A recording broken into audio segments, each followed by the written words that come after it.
Dr. Seipel, Chaplain Wester, thank you for being here.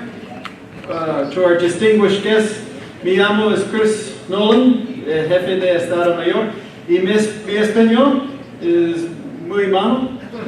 Sí, pero the last words that you're going to hear in Spanish. This is truly an extraordinary event. When Chaplain Lemke put it on the schedule, he said plenary remarks.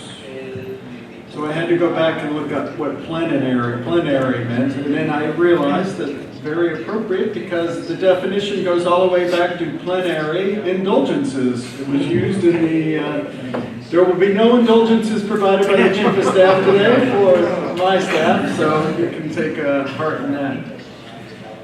General Kelly really wishes he could be here. We, to use some really American terms, and I hope there are problems in translating, but I'll do my best. But we all face a similar problem. Winston Churchill has famously said in 1941, whether or not he really said this or not, we don't know, but basically said, "Gentlemen, we're out of money, it's time to think."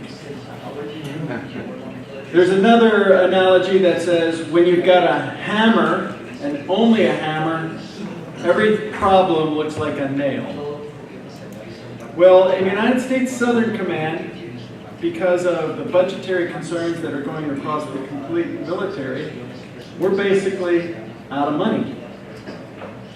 And we also really don't have a nail. But in this situation is actually an opportunity. Because the opportunity to think has resulted in an event like today. If we had lots of money and lots of power, we probably wouldn't be thinking this way. But we don't, and it's actually a blessing for us. Because now we're going to take a new approach. A new approach in our, and when I use the word our, I mean all of us, facing similar problems. Transnational criminal organizations, which are fueled mostly by cocaine, but in their everything, they're into exploitation of people, importation of weapons, importation of money laundering that comes back through it, exploitation of children, timber, gold mining. They're businessmen. And Harvard Business School has not produced some businessmen as good as these businessmen because they've diversified their portfolio. And you all understand the corrosive effects that these businessmen are having upon civil society. And trying to blend where we are right here, the idea of how do we use religion, not use, that's the wrong word, but how do we create a space, a safe space for religious leaders? And that's what we're really talking about, leaders here.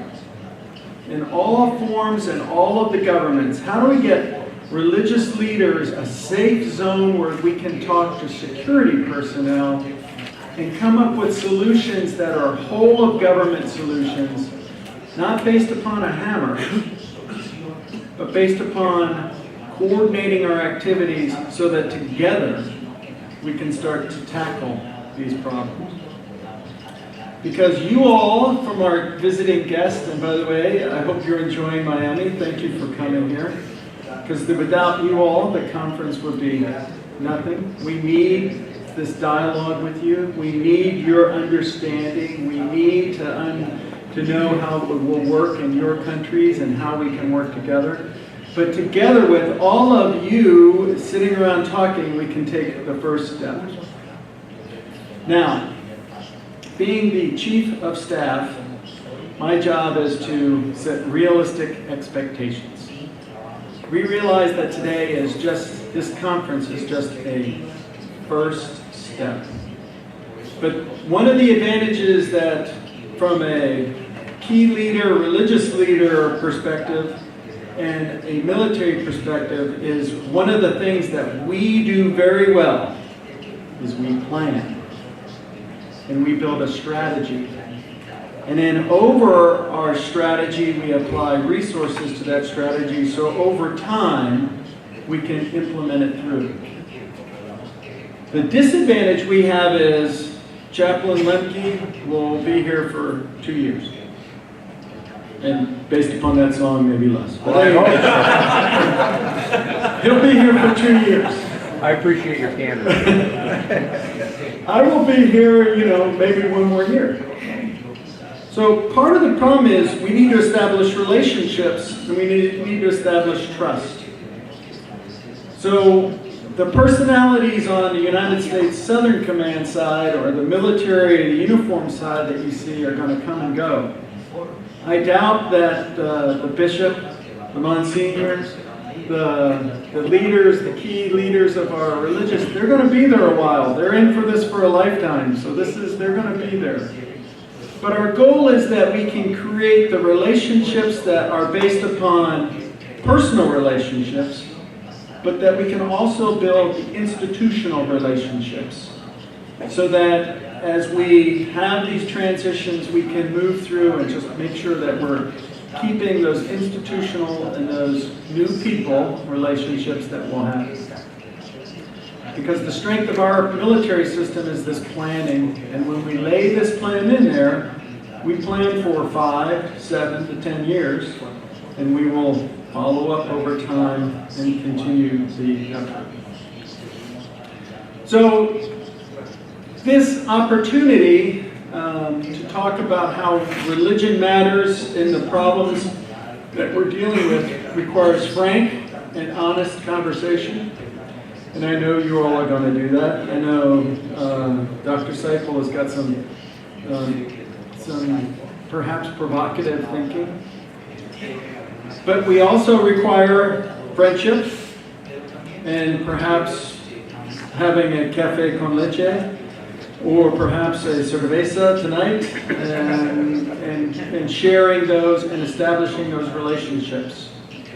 Because it is the combination of the institution and the personalities and the frank and honest conversation which will get the ideas which will help us build the building blocks upon which we can move. My last comment is, we know we don't have the solutions. In the United States Southern Command, we are constantly involved in partnering with our countries and our military leadership within these countries, the nations within the Caribbean and the Latin American region. And in partnering, we've had our greatest successes. But even in some of our greatest successes, we've had some big challenges when it comes to humanitarian disaster relief operations in Haiti. We've had some big challenges when it comes to humanitarian disaster relief and working and trying to get all the partner nations together through the Conference Defense Ministerials of the Americas. So we know that there is no perfect solution. And we know that ultimately, the lessons that we've learned from those previous ones are only lessons unless we actually learn them and apply them. So the other advantage that we have is from the key leader perspective, when you're talking United States Southern Command, we have a process of where we can capture those lessons learned. So if, in the conversation, you're thinking, well, what about this? Ask the question, and our guys can probably pull up the data and let you know what we learned from that or how we can get better with it or what process we change to improve things there. Because in the end, it's all of us working together that are going to solve the biggest problem that we're going to face right now, which is this transnational criminal organization. So I'm really glad to be here. I thank you all for coming. I'm very thankful that Chaplain Lemke put this together, and I hope that when I read the after action report that we've got some really good learning points, and it's been a great opportunity. I wish I could spend more time with you. Unfortunately, as the General Kelly is gone and the deputy commander are gone, otherwise they would be addressing you today. And when that happens, you know what happens to me. My schedule gets real busy. I'm sure you can appreciate that as when the chief. But we'll get a good after-action report and know what's going on. Thank you very much.